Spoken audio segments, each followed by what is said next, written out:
Hello बच्चों, आज हम नॉन स्क्वायर नंबर्स के बारे में बात करेंगे। नॉन स्क्वायर नंबर्स का स्क्वायर रूट निकालने का एक बहुत ही बढ़िया शॉर्ट ट्रिक है।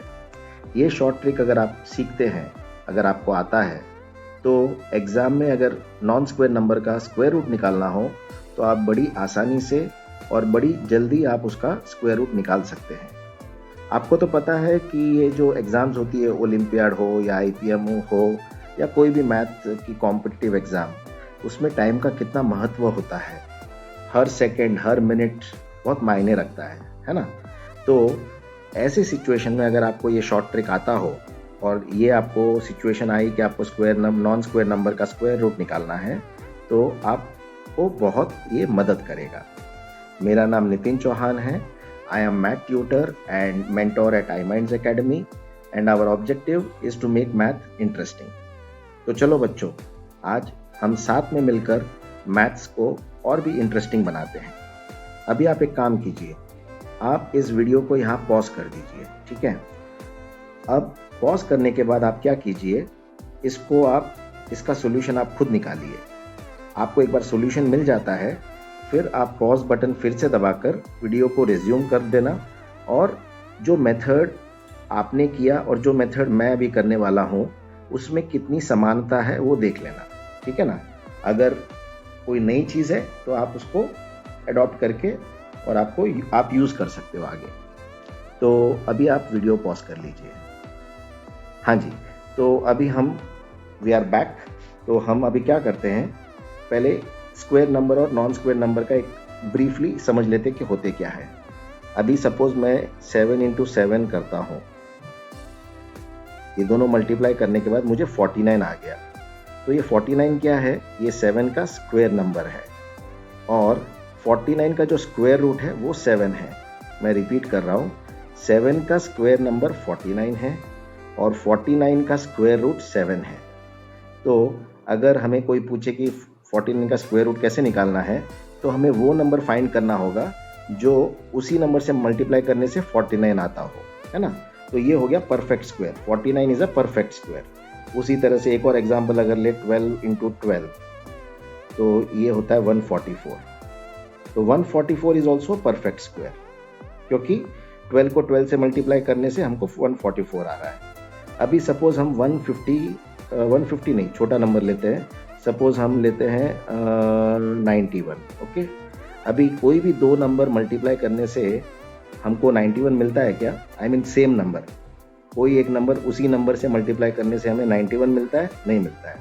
सपोज 27 है, तो एक नंबर को उसी नंबर से मल्टीप्लाई करने से हमें 27 मिलता है? नहीं मिलता है। तो इन नंबर्स को हम क्या बोलेंगे? ये हो गए नॉन स्क्वायर नंबर्स। ये होता है, एक बुक लेके आप भी लिख सकते हैं तो आपको ज़्यादा आसानी होगी। Non square numbers. और ये जो हमारे हैं इसको बोलते हैं परफेक्ट स्क्वायर्स। परफेक्ट स्क्वायर्स, ठीक है? तो ये हो गया हमारा परफेक्ट स्क्वायर और नॉन स्क्वायर नंबर का डेफिनेशन। अभी हमें आज क्या करना है, हम इस तरह के नंबर्स जो होते हैं, जो नॉन स्क्वायर नंबर्स है, उसका स्क्वायर रूट निकालने का तरीका सीखेंगे। तो हमने आज ये नंबर लिया है 668। ये एक नॉन स्क्वायर नंबर है। अभी हम 668 अगर यहाँ लिखते हैं, आपको ये मालूम होगा कि इसके आगे और पीछे कौन से परफेक्ट स्क्वायर्स हैं। सो इधर आ जाता है 25 × 25 = 625। ये परफेक्ट स्क्वायर है। एंड 26 × 26 = 676। ये भी एक परफेक्ट स्क्वायर है। सो 25 के बाद 26, ये स्क्वायर, इसके बीच में ये नंबर है। इसका मतलब ये नॉन स्क्वायर नंबर है। ये नॉन स्क्वायर नंबर है, राइट? तो अभी हम इसका स्क्वायर रूट निकालेंगे। वो कैसे करेंगे? 668 को हम इसको ए मान के चलेंगे, राइट? अभी हम क्या देखेंगे, 668 और 625 में कितना गैप है? ये गैप और ये गैप 668 और 676 में, इसमें गैप कम है, राइट? 668 से 676 कितना हो गया? 8 का डिफरेंस हो गया, राइट? और 668 और 625 में कुछ आई थिंक 43 का डिफरेंस है। तो हम जितना नज़दीक वाला नंबर लेंगे, अब मैं बी लेने वाला हूँ, जो एक फॉर्मूला है, तो मैं पहले आपको फॉर्मूला बता देता हूँ। a plus b by 2 into square root of b. अभी a और b हम एक्चुअली वही कर रहे हैं, तो a हमने 668 ले लिया। अब ये जो b है, b ये भी ले सकते हैं और ये भी ले सकते हैं, लेकिन नज़दीक ये ज़्यादा है, तो ये अगर लेंगे तो हमें थोड़ा आंसर और नज़दीकी आंसर मिलेगा। हालांकि परफेक्ट तो है नहीं, ये परफेक्ट स्क्वायर है नहीं, तो एकदम एग्जैक्टली परफेक्ट आंसर तो मिल ही नहीं सकता, लेकिन सबसे नज़दीकी आंसर हमको इससे मिलेगा। ये लेंगे तो भी आंसर मिलेगा, लेकिन थोड़ा सा डिस्टेंस ज़्यादा होगा। तो आज हम क्या करेंगे, दोनों का आंसर निकाल कर और दोनों को हम कंपेयर करेंगे कि वो डिफरेंस कितना आ रहा है, राइट।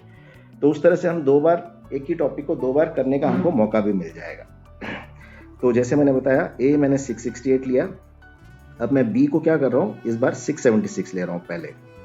तो 676 मैंने इक्वल्स टू बी ले लिया।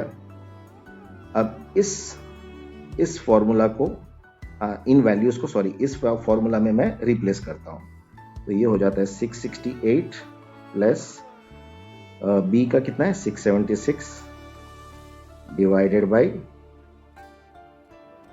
2 इंटू स्क्वायर रूट ऑफ 676। तो ये बन जाता है 668 प्लस 676 डिवाइडेड बाई 2 इंटू 676 का स्क्वायर रूट 26 है, राइट। तो इंटू 26, मतलब ये 52 हो गया। डिनोमिनेटर में हमारा 52 है। अब हमें ये ऐड करके इसको डिवाइड बाई 52 करेंगे। ये मैं 52 यहाँ से निकाल देता हूँ, नहीं तो थोड़ा कंफ्यूज हो जाएगा। तो इसको हम वापस एक और स्टेप लिख ही लेते हैं। 668 प्लस 676 डिवाइडेड बाई 52, है ना। अभी हम इसका 668 और 675, तो 676, इसका हम ये करते हैं, एडिशन करते हैं। सो 668 प्लस 676 इक्वल्स टू, और डिनोमिनेटर में कितना था, 52 था। तो आंसर क्या आया हमको, 25.846 हमको आंसर आया, 25.846।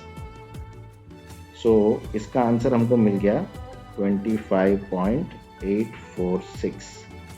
तो इसका मतलब क्या हुआ, इसको हम एक बार रेड मार्क कर देते हैं ताकि ये हमारा आंसर हो गया।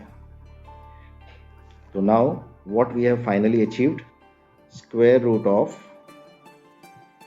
668 is equal to 25.846। ये हमें आंसर आया when we took 676 as B, है ना।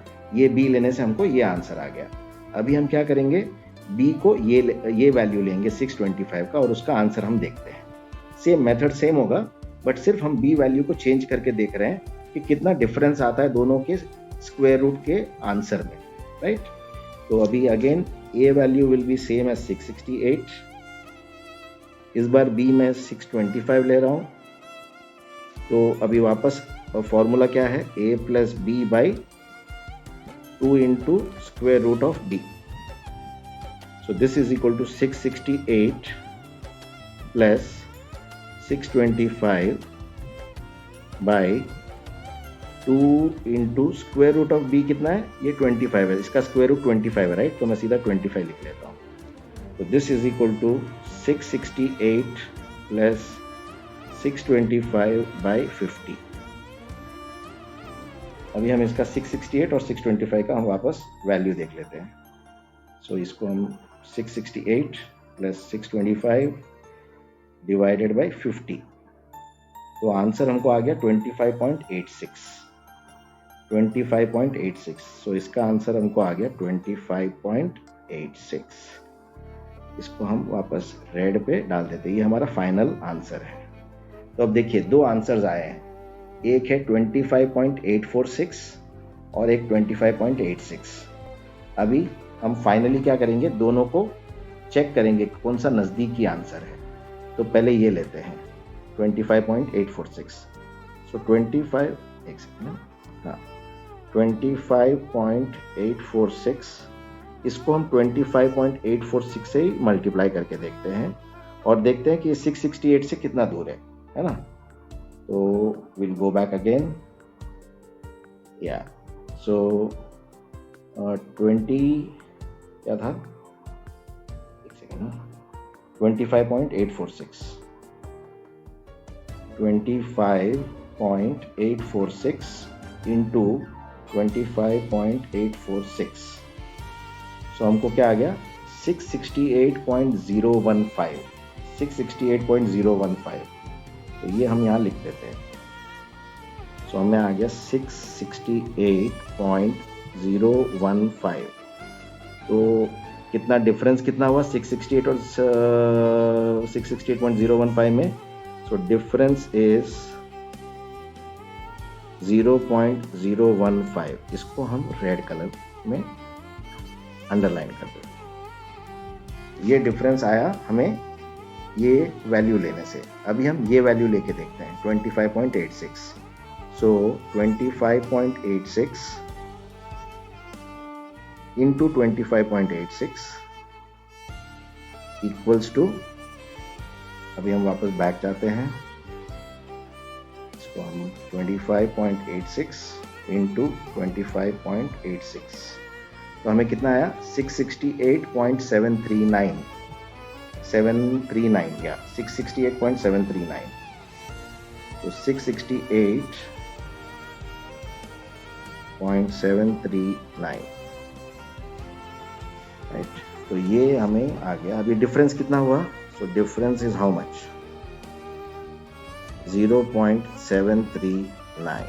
अब आप डिफरेंस देखेंगे तो दोनों में इतना अंतर है। ये 0.015 का डिफरेंस आया, ये 0.739। सो नेचुरली ये क्लोजेस्ट आंसर है, ये थोड़ा दूर का आंसर है, but this is also correct, but this is better, है ना। तो ये एक्चुअली तरीका है नॉन स्क्वायर नंबर का स्क्वायर रूट फाइंड करने का। तो बच्चों कैसा लगा आपको ये तरीका? मज़ा आया, है ना, नई चीज़ थी ना। अब आप अपने सॉल्यूशन, आपने जो 668 का स्क्वायर रूट निकाला होगा इनिशियली, उस मेथड और इस मेथड में क्या अंतर है वो आप देख लीजिए, और इस तरीके को अच्छी तरह से समझ लीजिए और सीख लीजिए। ये आपको बहुत काम आएगा एग्ज़ाम्स में, या फिर और भी कोई टेस्ट होते हैं तभी भी काम आएगा। सो आज के लिए इतना ही। Good bye till I come back with a new iSuper solver and a very interesting solution. Bye bye.